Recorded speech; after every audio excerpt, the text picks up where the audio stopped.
Good evening friends. और आज आपको मैं करवाने जा रही हूँ क्लास 9th का ये इकोसिस्टम चैप्टर है। 10th 1 9th हम कर चुके थे रेस्पिरेशन तक। आज मैं आपको करवा रही हूँ इकोसिस्टम चैप्टर है और टॉपिक है, ये यूनिट है diversity in living organism. Diversity मतलब डिफरेंट काइंड्स ऑफ हैबिटेट, कैसे कहाँ पे रहते हैं ये ऑर्गेनिज्म, जो लिविंग ऑर्गेनिज्म की हम बात कर रहे हैं। तो इकोसिस्टम में हम पढ़ेंगे यहाँ पे। पहले हम ये सिलेबस देख लेते हैं कि सिलेबस में है क्या क्या यहाँ पे। इसमें सबसे पहले अंडरस्टैंडिंग इकोसिस्टम को हम समझेंगे, उसका definition, interaction between biotic and abiotic factor. Lower classes से आप जानते आ रहे हैं कि बायोटिक फैक्टर क्या है और एबायोटिक फैक्टर क्या है। Biotic components consisting of producer, consumer, decomposers, term of food chain, food web and pyramid. Brief account of abiotic and non-living components such as air, soil, water and climatic factors like sunlight, temperature, humidity and wind. Only forest ecosystem with its flora and fauna to be taught. यहाँ पे हम forest ecosystem की ज़्यादा बात करेंगे, उसके flora और फाuna के बारे में। Now let's start with the ecosystem topic. है क्या इकोसिस्टम? पहले हमें जानते हैं कि इकोसिस्टम होता क्या है। We see all around us a vast variety of organisms living in varied conditions of land, water and climate. हम कई तरह के ऑर्गेनिज्म को देख पाते हैं अपने चारों तरफ, चाहे वो आपके लैंड में रहने वाले एनिमल हैं, वाटर में हैं, या जितने भी चारों तरफ जो भी एरिया हैं वहाँ पे रहने वाले, सर्वाइवल करने वाले एनिमल्स हैं। There are large agricultural fields, big orchard, forest, ponds, lakes, rivers, seas, ocean, etc. And there are hot deserts and snow-clad cold mountains. All such areas have their distinct characteristic life. यहाँ पे इन जगहों पे जो मैंने आपको बताई है, इन जगहों पे कोई पर्टिकुलर स्पीसीज़ क्या होती है, रहती हैं और वो सर्वाइव भी बहुत अच्छे से करती हैं वहाँ पे। The plants and animals all adapted to live only in their respective types of geographical areas. और ये plants और animals जो होते हैं, ये क्या करते हैं कि जो वहाँ पे रहने वाली जगह होती है उनमें कैसे अडॉप्ट करते हैं। कोई पर्टिकुलर काइंड प्लांट स्पीसीज़ होगी या कोई स्पेसिफिक टाइप का वहाँ पे ऑर्गेनिज्म वहाँ पे सर्वाइव कर रहा होगा। अगर बहुत कोल्ड है तो आपने कभी देखा होगा कि पेंगुइन जो होते हैं या पोलर बियर होते हैं बहुत स्नो वाले एरिया में होते हैं। डेजर्ट में कैमल होता है जो वहाँ के एनवायरनमेंट के लिए अडेप्टिव होता है।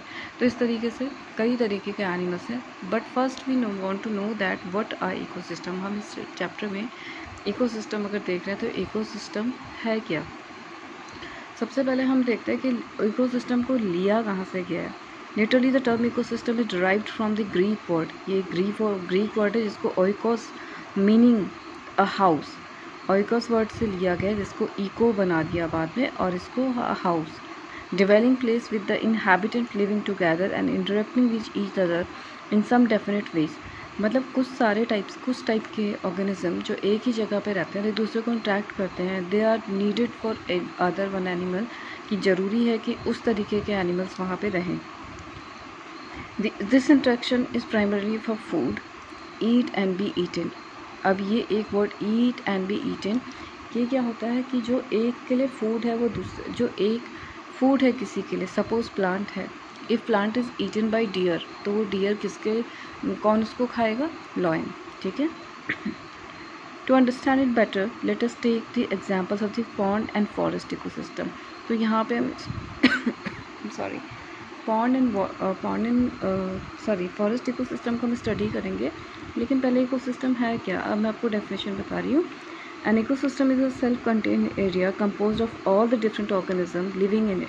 कोई भी एक ऐसा एरिया जिसमें डिफरेंट काइंड्स के ऑर्गेनिज्म रहते हैं, इंटरेक्टिंग विद ईच अदर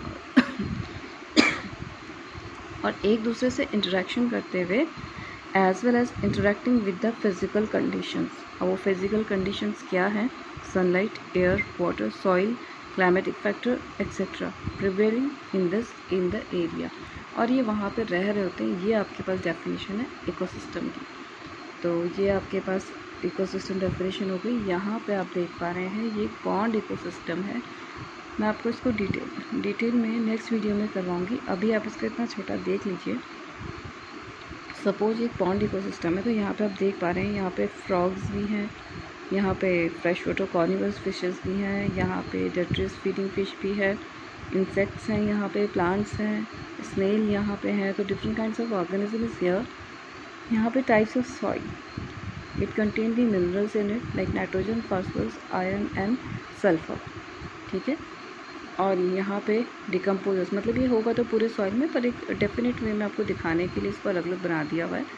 तो ये bacteria, fungi, decomposers in mud and at the bottom of the pond, and here you can see that through the cloud burst, और जैसे जो भी रेनी सीजन रेनी होता है, रेन होती है, इसमें CO2, ओके।